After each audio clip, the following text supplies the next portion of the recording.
요즘 세상을 보면요, 정말로 아주 많이 빠르게 변화가 되고 있는 것 같습니다.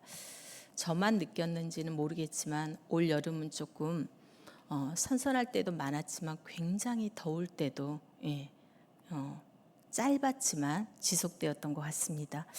8월 정확히 제가 날짜는 기억을 못 하는데요. 8월 2일 정도 경남 같은 경우는 42.5도까지 올라갔다라고 합니다.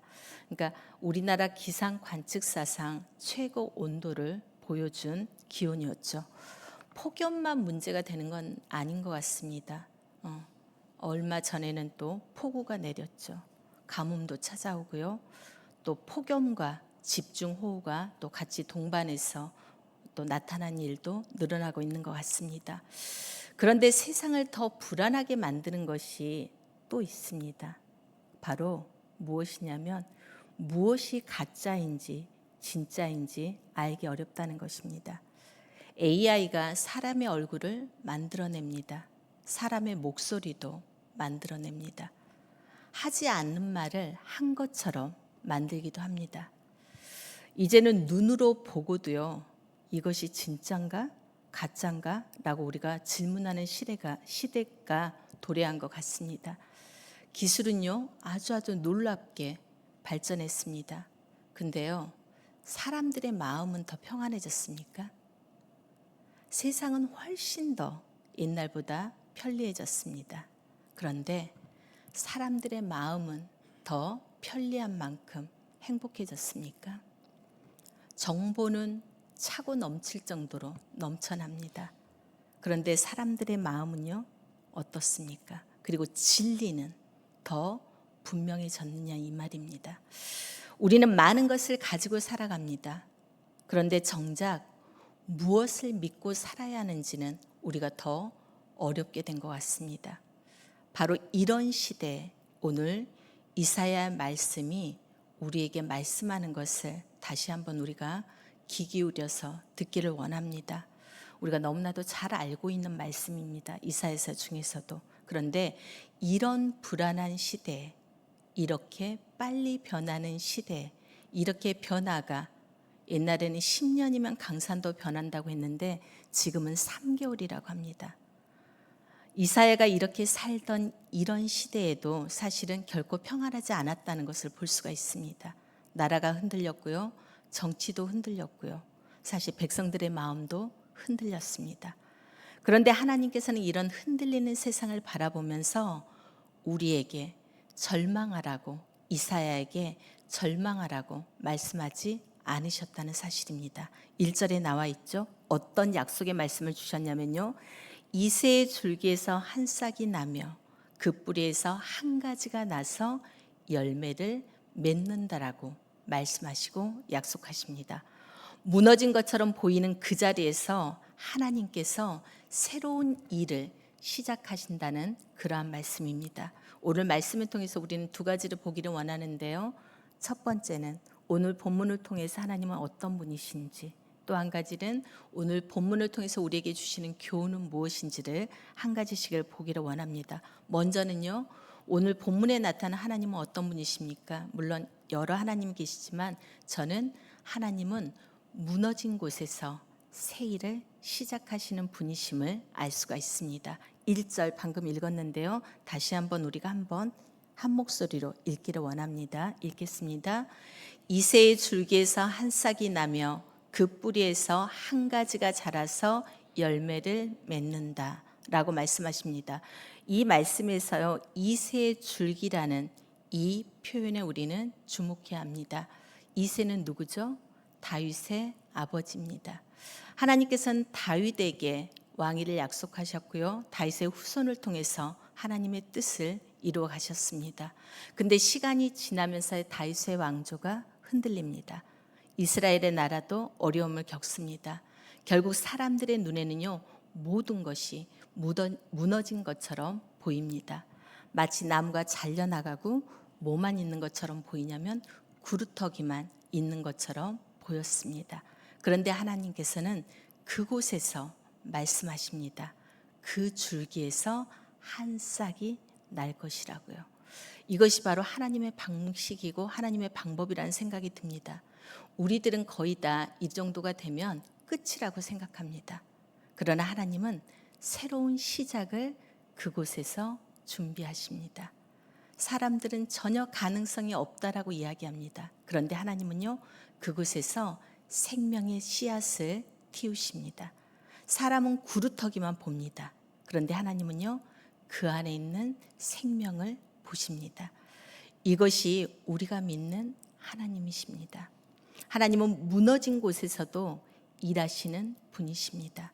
끝난 것처럼 보이는 그 자리에서도요, 새로운 일을 시작하시는 분이 바로 우리가 믿는 하나님이십니다. 희망이 사라진 것 같은 그 자리에서도요, 희망의 싹을 내시는 분이 바로 우리가 믿는 하나님이십니다. 이스라엘에게는 다윗의 왕조가 끝나는 것처럼 보였습니다. 그러나 하나님께서는 그 자리에서 누구를 준비하고 계셨나요? 바로 메시아를 준비하고 계셨습니다. 그리고 그 약속은 바로 예수 그리스도를 통해서 이루어졌습니다. 예수님은 다윗의 자손으로 이 땅에 오셨습니다. 이사야가 바라보았던 그 한 싹이 바로 예수 그리스도를 가리킵니다. 2절을 보면요, 그에게 주님께서 내려오시죠. 뭐라고 말씀하시냐면 지혜와 총명의 영이요, 모략과 권능의 영이요, 지식과 주님을 경외하게 하는 영이라고 말씀하십니다. 이것은 예수님께서 충만의 영으로 이 땅 가운데서 다스릴 것을 보여주십니다. 여기에서 끝나지 않고요, 3절에서 5절까지는 이 왕이, 주님이 어떻게 다스리시는지를 보여주십니다. 주님의 눈에는 보이는 것만 보고요, 판단하지 않으셨습니다. 사람들의 말만 듣고 판단하지 않으셨습니다. 세상의 기준으로도 판단하지 않으셨습니다. 가난한 사람들을 공의로 판단하셨고요, 억눌린 사람들을 위해서 바르게 판단하셨습니다. 주님의 통치는 힘으로 사람을 누리는 통치가 아니었습니다. 공의의 통치였고 진리의 통치였고 의로움의 통치였습니다. 그러므로 우리가 바라보아야 할 것은 뭐냐면 흔들리는 세상이 아니라는 거죠. 흔들리지 않는 왕이신, 우리의 주인이신 주님을 바라보아야 한다는 것입니다. 세상이 아무리 빠르게 변해도요, 변하지 않는 게 있습니다. 그건 바로 뭐냐면 바로 주님이십니다. 사람의 말이 많이 바뀌어도 주님은 말이 바뀌지 않으시는 분이십니다. 주님은 변하지 않으시는 분이십니다. 세상의 기준이 바뀌어도요, 주님의 기준은요, 하나님의 기준은 절대 바뀌지 않습니다.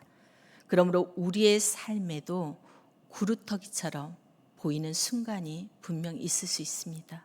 가정도 그렇고요, 직장도 그렇고요, 자녀도 그렇고 우리의 믿음의 삶도 그렇습니다. 때로는요, 교회도 그렇습니다.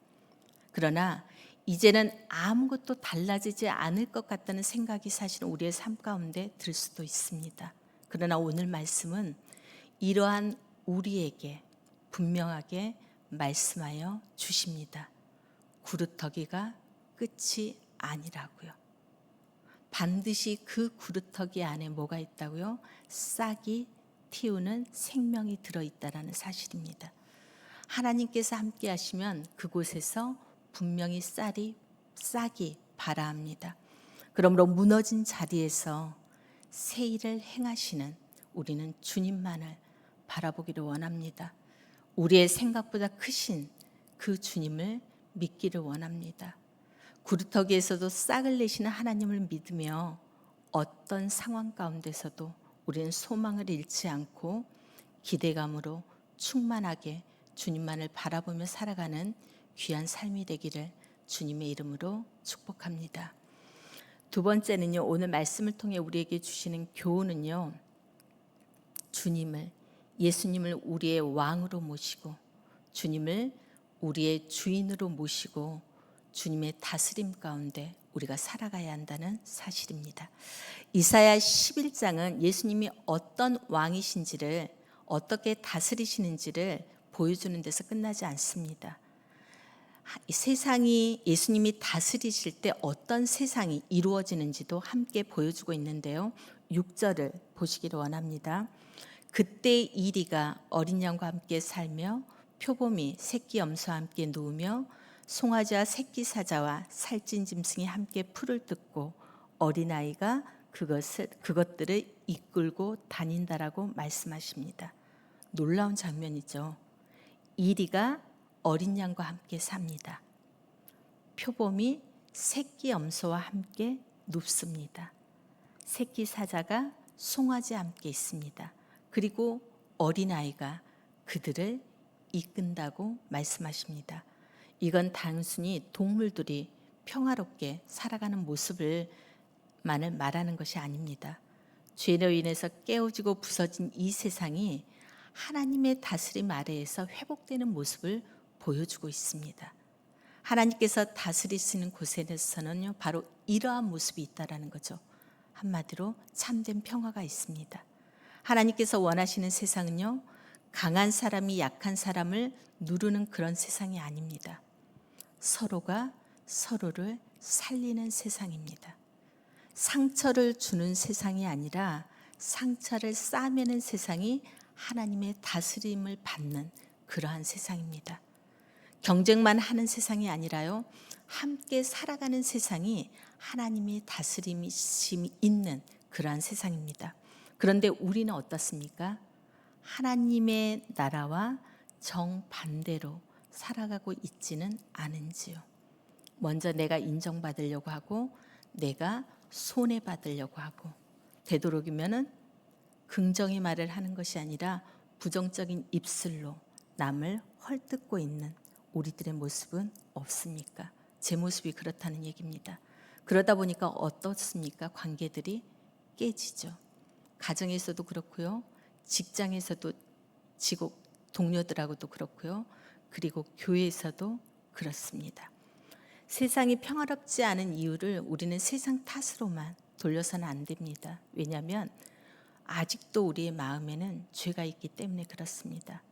그래서 하나님의 나라는 먼저 다른 사람을 바꾸는 것이 하나님의 나라가 시작되지 않는다는 느낌이 듭니다. 그러면 무엇을 바꿔야 되느냐? 먼저는 내가 바꿔야 됩니다. 나를 바꿔야 됩니다. 그리고 내가 변해야 됩니다. 그래야지만 내 눈으로 보는 다른 사람의 모습, 내 눈으로 보는 교회, 내 눈으로 보는 세상, 내 눈으로 보는 하나님의 나라가 변할 수 있다는 사실입니다. 내 마음을 주님께서 다스리는 것에서 우리는 시작이 되어야 될 것 같습니다. 주님이 내 마음의 주인이 되셔야 합니다. 주님이 내 마음의 왕이 되셔야 합니다. 내 생각보다 주님의 말씀이 앞서야 합니다. 내 감정보다는요, 하나님의 뜻이 앞서야 합니다. 내 자존심보다는요, 사랑이 앞서야 하고요. 내 이익보다는 공의가 앞서야 합니다. 우리는 지금 말씀을 듣고 있습니다. 오늘도 하나님의 말씀을요. 그런데 생각보다 하나님의 말씀에 순종하고 하나님의 말씀을 실천하기는 어떻습니까? 쉬우십니까? 어렵습니까? 쉽지 않습니다. 말씀을 들었음에도 우리가 10년을 듣고 20년을 듣고 30년을 들었음에도 아직도 여전히 우리는 죄악 가운데 살아가는 우리의 모습이 분명히 있습니다. 오늘도 하나님은 우리를 다스리기를 원합니다. 어떻게 해요? 부분적인 다스림이 아니라 온전한 다스림을 원하십니다. 우리는 그 다스림 앞에 또 굴복하기를 원합니다. 그런데 아직도 내 입술은, 내 생각은, 내 자존심은, 내 교만은 다스려지지 않는 그런 모습이 있습니다. 오늘 시간에도 다시 한번 우리의 심령 가운데 주님이 나의 모든 인격을 다스리시기를 원합니다. 나의 생각도, 나의 감정도, 나의 행동도, 나의 언어까지도 하나님의 다스림 앞에 우리가 굴복되어지는 그런 모습이 있기를 원합니다. 그래서 9절에서는요, 이사야는 매우 중요한 말씀을 우리에게 던지는데요. 제가 읽겠습니다. 나의 거룩한 산 모든 곳에서 서로 해치거나 파괴하는 일이 없다. 우리 바다를 채우듯 주님을 아는 지식이 땅에 가득하기 때문이다 라고 말씀하십니다. 왜 평화가 찾아오고 왜 상함이 사라집니까? 왜 서로 함께 살아갈 수 있습니까? 오늘 본문에는 이렇게 말씀하시죠. 주님을 아는 지식이 이 땅에 가득하기 때문입니다. 하나님을 우리가 제대로 알면 우리가 사람을 함부로 대할 수가 없습니다. 우리가 하나님을 제대로 알면요, 우리가 약한 사람을 무시할 수가 없습니다. 우리가 하나님을 제대로 알면 내가 가진 것을 나만을 위해서 사용할 수는 없습니다. 하나님을 제대로 알면요, 용서할 수가 있습니다. 하나님을 제대로 알면 우리는 섬길 수도 있고요, 기다릴 수도 있고 사랑할 수도 있습니다. 결국 이사야 11장이 보여주는 것은 단순히 미래에 아름다운 세상이 만들어진다는 그런 말씀만이 아닙니다. 주님이 왕이 되시는 삶을 보여주시는 것입니다. 주님이 주인이 되시면 우리말이 달라지고요. 주인이 우리의 주님이 되시면 우리의 행동이 달라지고요. 주님이 우리의 왕이 되시면 우리의 관계가 달라지고 우리의 가정이 달라집니다. 다른 사람을 바라보는 눈도요, 당연히 달라집니다. 그리고 우리의 작은 변화들을 통해서 하나님의 나라가 우리의 삶 가운데 분명히 나타나기 시작할 것입니다. 그러므로 오늘 우리는 이렇게 살기를 원합니다. 잘 안 되니까 오늘 이 시간에 또 기도해야 되겠죠. 세상이 미워할수록 우리는 더 사랑해야 되고요. 세상이 거짓으로 흔들릴수록 우리는 더 진리를 붙들어야 합니다. 세상이 자기 이익만 생각할수록 우리는 섬김을 선택해야 하고요. 사람들이 나를 먼저라고 생각할 때 우리는 주님의 말씀을 따라 사랑해야 될 줄 믿습니다. 그렇습니다. 우리는 다른 왕을 섬기는 사람들이기 때문입니다. 우리의 왕은 바로 예수 그리스도입니다. 말씀을 맺겠습니다. 우리가 살아가는 세상은 계속 흔들릴 것입니다. 날씨가 흔들리고 경제도 흔들리고 사람의 마음도 흔들릴 것입니다. 가치관도 흔들릴 것입니다. 더욱더 흔들릴 것입니다. 무엇이 진짜인지조차 혼란스러운 시대가 앞으로도 더욱더 우리에게 다가올 것입니다. 그러나 한 가지는 흔들리지 않습니다. 뭐죠? 바로 주님이십니다. 예수 그리스도이십니다. 이사야는 이 무너진 시대에 살았습니다. 그러나 그 시대에 이사야는 하나님의 약속을 붙잡았습니다. 한 싹이 날 것이다라는 그 약속의 말씀을 붙잡았습니다. 그리고 그 약속은 예수 그리스도를 통해서 이루어졌습니다. 예수님이 이 땅에 오셨고요. 우리의 구원자가 되어주셨습니다. 그리고 지금도 우리의 왕으로서 우리의 주인으로서 다스리고 계십니다. 또한 주님은 다시 오셔서요, 하나님의 나라를 완성하실 것입니다. 그러므로 우리는 흔들리는 이 세상을 바라보면서 두려워하지 말고 흔들리지 않는 왕이신 주님만을 붙들기를 원합니다. 무너진 현실만 바라보지 않고요, 절망하지 않고요, 하나님의 약속을 붙들기를 원합니다. 그리고 우리의 삶으로 이렇게 고백하기도 원합니다. 주님이 나의 왕이십니다. 주님이 나의 주인이십니다. 매일 우리의 삶 가운데서 우리가 외치고 선포하고 나아가야 될 것 같습니다. 주님이 나의 왕이시기에 세상이 흔들려도 우리의 믿음을 꼭 지키겠습니다. 주님이 나의 주인이시기에 세상이 아무리 어려워져도, 내 상황이 아무리 어려워져도 소망을 잃지 않겠습니다. 주님이 나의 왕이시기에 거짓이 가득해도 우리가 진리를 따르겠습니다.